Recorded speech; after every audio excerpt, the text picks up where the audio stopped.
Hello, I'm Professor Good, and in this video, I'm going to go through the Biology 140 Anatomy and Physiology syllabus. So I'm going to do what I call hit the highlights and talk about the main components.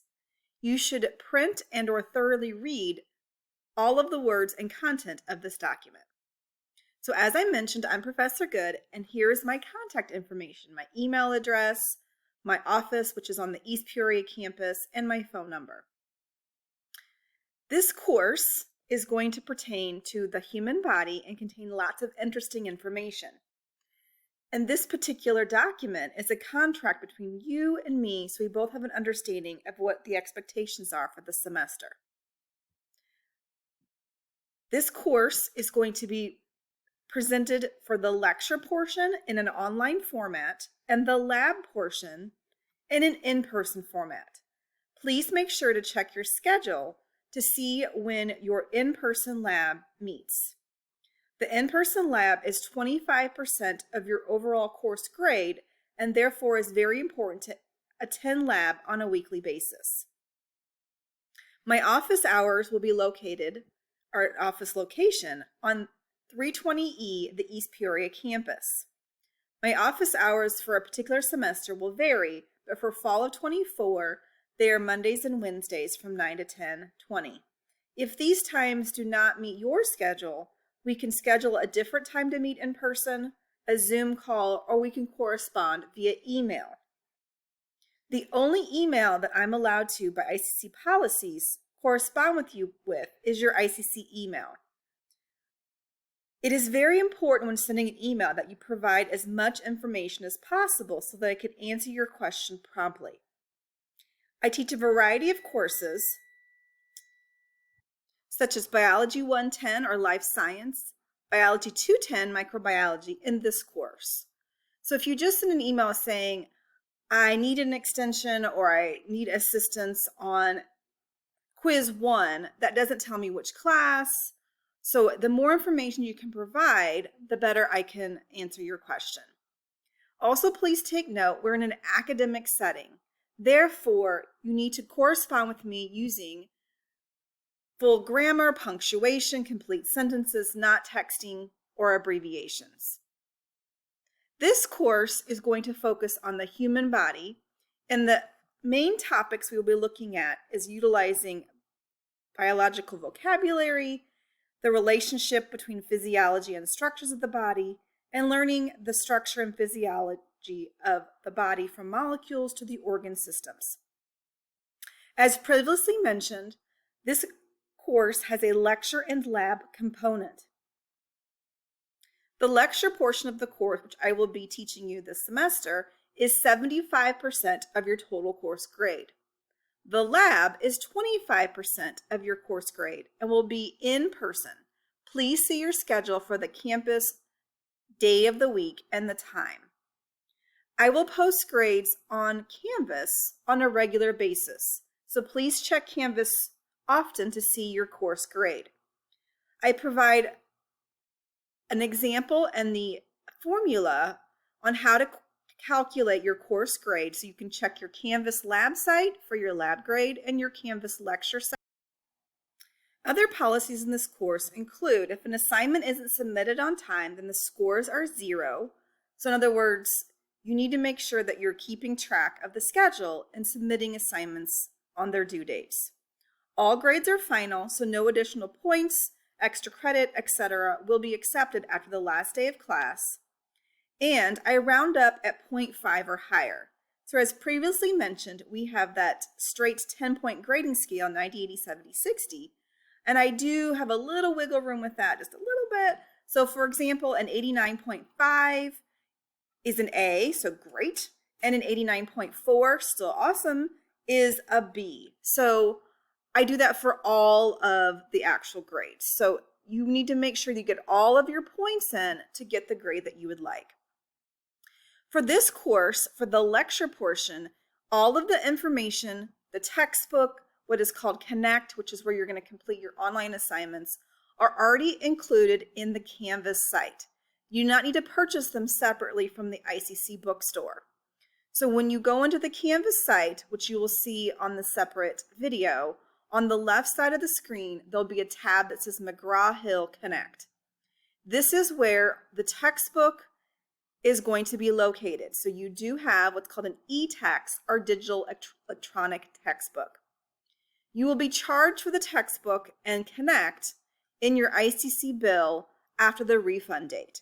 So you do not need to go to the bookstore and purchase a separate book for this particular course. However, if you would like a loose leaf version of this book, you can purchase that either from the ICC bookstore or directly from McGraw-Hill. The lab manual, which you will need for lab, and the lab objective packet will also be located in the ICC bookstore. The digital textbook, which is already incorporated into Canvas, is going to be about $108 charged to your ICC bill. The lecture portion of this course does have an attendance policy, and that is that you must log into the Canvas site and complete assignments at least once per week. You actually are going to have assignments due twice per week, but theoretically you could do both of them on the same day. So you need to log in once a week and complete assignments. You can log in more than that if you would like, but once a week is the minimum. Please take a moment to read the information on the ICC catalog on attendance and the definition of never attender and non-attender. And please take note right here where it says lab attendance is very important for understanding the concepts and maintaining your course grade. So you need to go to lab every week, participate, take the quizzes, etc., because your lab grade is 25% of your overall course grade. There are several different types of assignments in this course, such as smart books, homeworks, lecture, Nearpod, etc. I will explain each of them in depth later in this presentation. The one lowest lecture quiz will be dropped at the end of the semester. I do not drop any exams, so all exam scores stay as is. The method of assessment, and that's how I will know that you're mastering the concepts, will be through the quizzes, exams, and the comprehensive final. So since you have signed up for an online lecture course, let's talk about how you learn the lecture material. I will present the lecture material using something called Nearpod, which is a free program that's going to be incorporated into Canvas. So what I have done is created all of the slides in Nearpod and narrated them. So it's as if you were sitting in the classroom and that I was lecturing to you. Also embedded in Nearpod are activities, things like quizzes that are just, checkpoint quizzes. They are click and drags, maybe some labeling, put things in order, some matching. So this is going to keep you active as you are watching the Nearpods. Also should be noted, located on Canvas within each module are what are called lecture notes. So the lecture notes are going to have the same content as the Nearpods, but they'll have blanks. You'll fill in the blanks by using the Nearpods that'll have highlighted portions that are what goes in those blanks. This is what you should use for tests and quizzes: the lecture notes and the Nearpods. The Nearpods are graded. They are 5 points per chapter, and you must get 100% completion or participation to receive those 5 points. You can go in at any time and click on the Nearpod, and it will show you what your percent completion is. It should be noted that if you stop and start a Nearpod, which you can do, you must start and stop on the same computer and same browser to pick up where you left off. If you use a new computer or new browser, it will make you start all over. Nearpod also allows you to go back. So let's say it's a multiple choice question, you answer it, you get it wrong, it will show you the correct answer. It will allow you to rewind or kind of go back and change your answer to the correct answer. So any incorrect answer, because you can go back and change them, is minus 1 point.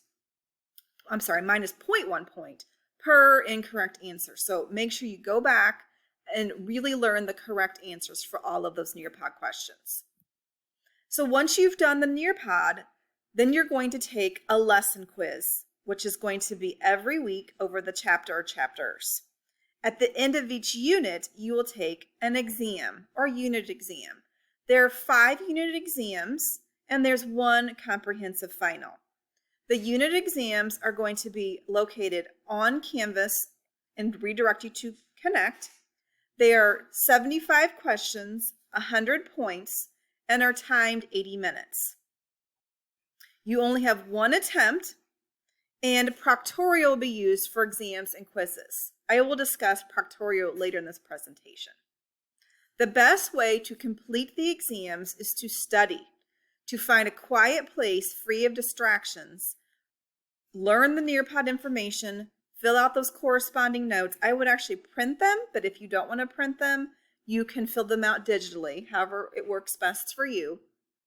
And the only resource that you may use on your exams is your brain. So make sure that you've studied before you start your tests.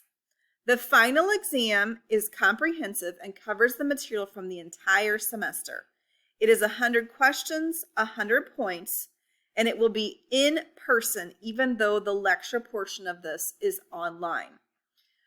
There will be several sign-up times that you will sign up, meaning you're going to sign up for one time, during the final exam week. There typically is several afternoons and maybe an evening session that you can sign up for to take your exam. So that is in person, and it will be a Scantron paper exam at the end of the semester. And again, I will give you dates and times as the semester progresses. Some of you may have participated in something called Biology Boot Camp. If you haven't, disregard this and keep moving along. If you have participated in Biology Boot Camp and you achieved an 80% or higher on the final exam in boot camp, then you should notify me, because that's going to give you potentially a little advantage on exam 1.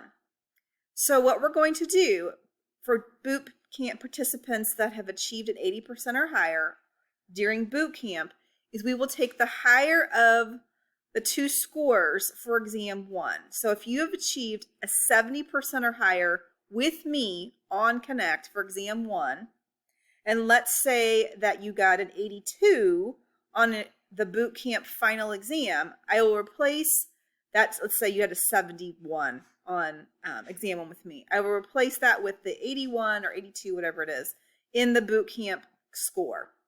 So you'll get the higher of the 2 scores just for exam 1. The rest will stay with me. So what happens if you miss an exam? If you miss an exam, you may use what is called a ticket, which I'll explain, to complete the exam, which is going to provide you with a 48-hour extension to complete the test.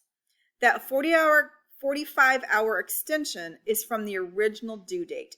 So if the exam was due on a Monday, you have until Wednesday at 11:59 to complete the exam. You can only use 1 ticket for 1 exam. If more than 1 exam is missed, then those subsequent exam scores are zeros. And you may not use a ticket on the final exam. That has to be in person during the final exam times. Each student at the beginning of the semester has 3 tickets for lecture. They provide extensions for 48 hours from the original due date. If you forget to do an assignment, let's say a Nearpod or a homework or even a quiz, you can email me and say, can I please use a ticket for quiz 2? And I will say, yes, I will go in and adjust the due date. But again, that's only 48 hours from the original due date. So if it's been a week, then you cannot use a ticket. That would be a 0 for that particular assignment. Tickets can be used for homeworks, Nearpods, quizzes, basically any of your assignments, but you could only use 1 for 1 exam and not for the final. Academic misconduct and integrity. This is almost an entire page on what to do or what not to do to make sure that you are using the correct policies. So you can read all of the details, but I'm going to kind of go to the proctorio part here in the middle. So for lecture, quizzes, and exams, I use what's called Proctorio. Proctorio is a software that's integrated into Connect, and basically what it's going to do is it's going to watch you, which is why you need a webcam with working audio, and it's going to listen to you during your quizzes and exams. I am the only one that views these recordings. I don't use them for any other purpose other than to check to make sure that you're not cheating. You will also need your student ID or a driver's license, so some kind of form of ID that shows a picture with your name. At the beginning of each quiz or exam, Proctorio will ask you to show your ID, and it will do a check to make sure your webcam and your audio are working correctly. The only thing that you can use for a test or quiz is your brain. No notes, no phones, no other people, no other resources, just your brain. So if I see or hear that you're talking to someone or using your phone, or your phone is nearby, or you've got a study guide or notes nearby, then the first time that I see this happen, I will email you and say, I saw some suspicious activity on quiz 2 or whatever quiz it is, and you're going to get a 0 for that quiz, and make sure that you don't do this in the future. Then any other subsequent violations, then you will probably get a 0 for the course, meaning you'll either get an F for the course, withdraw for the course, and I also will fill out what's called a student of concern form to the dean of students. So make sure the only thing you're using is your brain during these tests and quizzes. It is also imperative that I see your whole face. I need to see your eyes. I need to see all of it so that I can make sure you're not looking off to the side and using additional resources. Proctorio can sometimes be a little finicky. The best browsers to use are either Microsoft Edge or Chrome, which I'll talk about later in this presentation. The use of AI in academic integrity basically is a paragraph to say you may not use any AI for this particular course. So what is my role in the course? I will be providing all of the content that you need to be successful. I will answer emails on a regular basis, and I will be checking in to connect and Canvas to see how you're progressing. So, if you've not taken an online course before, this one is a little bit more intense because the lecture is online, but you're still going to be going to the lab in person. So, if you were taking this for an in-person lecture, you would be meeting for 3 hours a week for the lecture. You would also have the same assignments, the quizzes, the homeworks, etc., to do outside of class. So you should plan to spend a minimum of about 5 hours a week learning the content, completing the assignments, and then the additional hours studying the information. If you have questions, please feel free to contact me. So here are some technical notes to make you successful and hopefully reduce your frustration level. This course will only work if you have a working internet, webcam with audio, a laptop or desktop. Tablets, Chromebooks, iPhones, other cell phones, gaming systems are not compatible with assignments. So you need a working desktop and laptop. If you run into technical issues, here are the contact information that you should use. I also provide some kind of technical support kind of things that other students in the past have run into. So I am a biologist by trade. I am not a computer software person. So these are the things that I will tell you to do if you're experiencing issues. Clear your history, clear your cache, your cookies. Whatever your preferred browser is, but you use most of the time, use the opposite. So in other words, if you use Edge most of the time, then use Google Chrome. If you use Google Chrome most of the time, then use Edge for this. For whatever reason, Proctorio tends to get kind of bogged down if you're using the same browser for all your things, including tests and quizzes. Sometimes just turning off your computer and restart it will kind of get all the bugs and kinks out. If you've used HonorLock for other courses, if you don't know what that is, just ignore this. But if you use it for other courses, you need to use a different browser or uninstall it for Proctorio. They are not compatible with the same browser. So you're going to find all of your assignments on Canvas, and it will tell you the due dates, the number of points, it'll give links to the assignments, etc. So here are the different kinds of assignments. So Nearpod, which I've already mentioned, is the primary way you're going to get the lecture content. This is me narrating each individual slide, and I cannot stress to you enough, you need to listen to the Nearpods. Don't just read them and do the activities. Within the narrated Nearpods, I provide examples and analogies and helpful hints and way to remember things. So those are going to be very, very helpful, especially the narration, on learning the material. Nearpods, SmartBooks, and homeworks are all due on Wednesdays by 11:59 p.m. They are open at least 1 week before the due date, often more than 1 week. The number of questions will vary. They are not timed, and you have unlimited attempts before the due date. So SmartBooks are only going to be assigned for points for Unit 1. They will, however, be available for Units 2 through 5, but for practice only. SmartBooks is where you're going to find the e-text or digital textbook. And what it is an adaptive assignment after you've studied the material that kind of gives you like a deck of cards. And the more concepts you get correct, the smaller and faster that deck gets. And if you get things incorrect, it will continue to ask you the same kinds of questions. So it's to your advantage to make sure you've studied the material before you start those SmartBook assignments. The homework assignments will be for every chapter or chapters for the entire semester, and they basically allow you to practice what you've learned. They have a variety of questions, animations, click and drags, labeling, fill in the blank, etc. And just like the SmartBooks and the Nearpods, they're due on Wednesdays, unlimited attempts before the due date.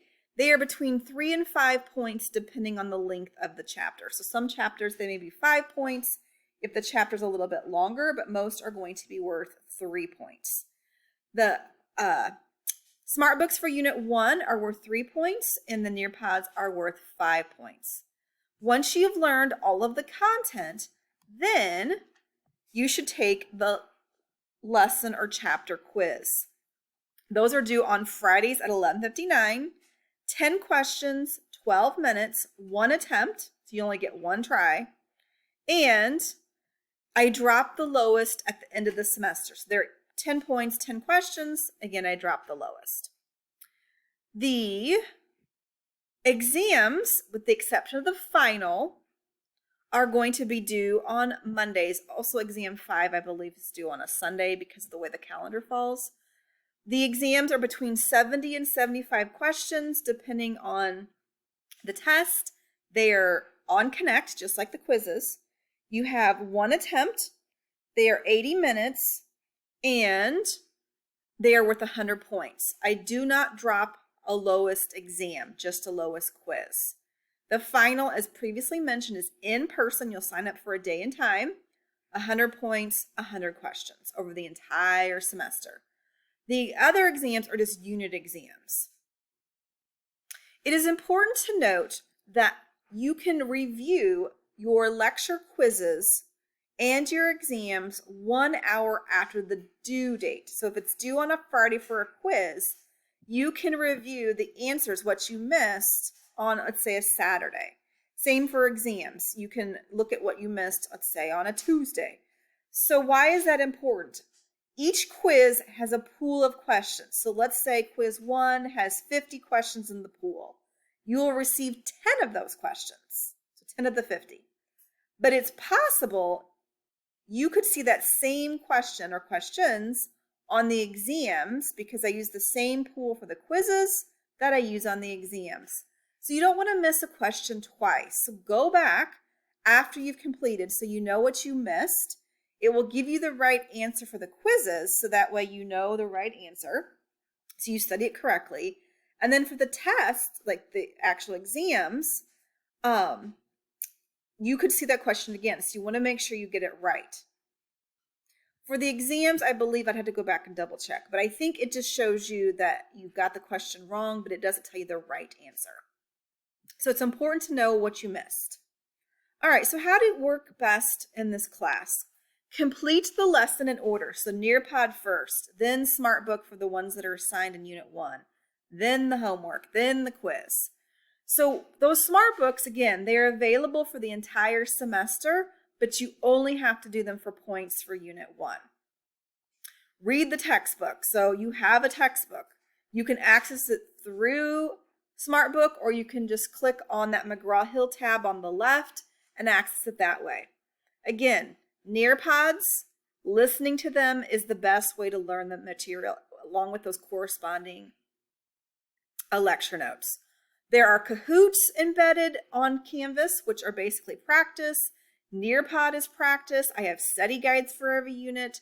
Those are helpful practice. So there's lots of opportunities to practice before you take those quizzes and exams.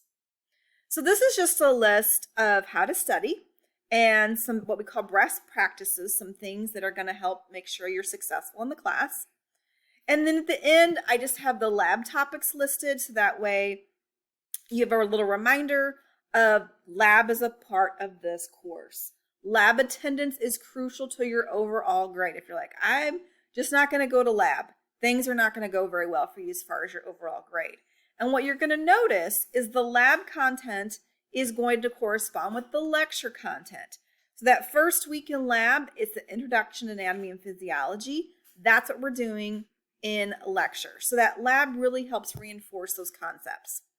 All right, the last few pages I'm going to kind of buzz through, and they're pretty straightforward. So basically, this is the part I would print out, these next few pages, so that you can keep a running track of when things are due.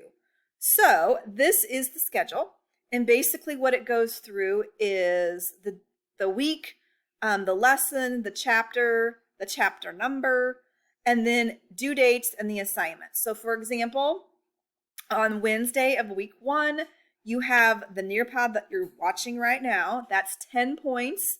It's the syllabus, it's Canvas, it's Nearpod, and then a little quiz over Proctorio. 2 points is to make sure your computer is ready for Proctorio. And then after that, this first week is a little weird, but it's going to get normal. And I give you a little extra time the first week only for assignments.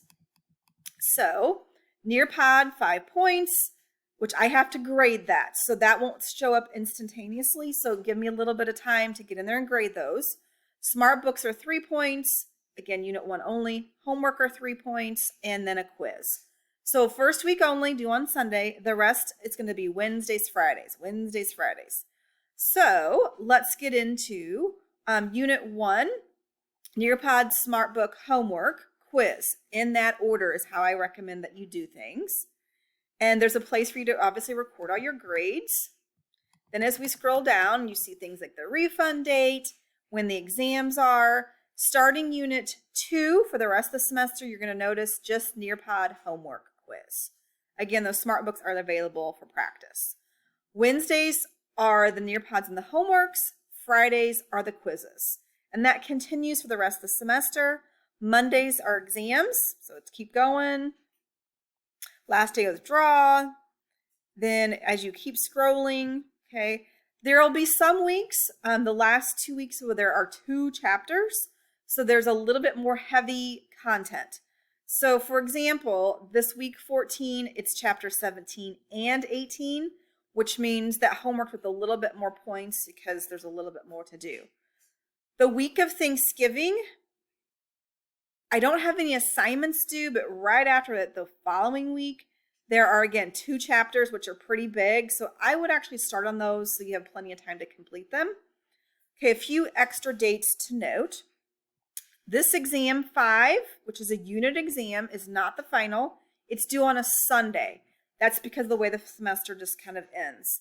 Then here are the dates and times that you will have to sign up for your final exam. I will send a link for you to sign up later in the semester, so don't worry about that yet. And then here is our total course points. So about 900 points total for the whole course. Last but not least, here are some helpful links.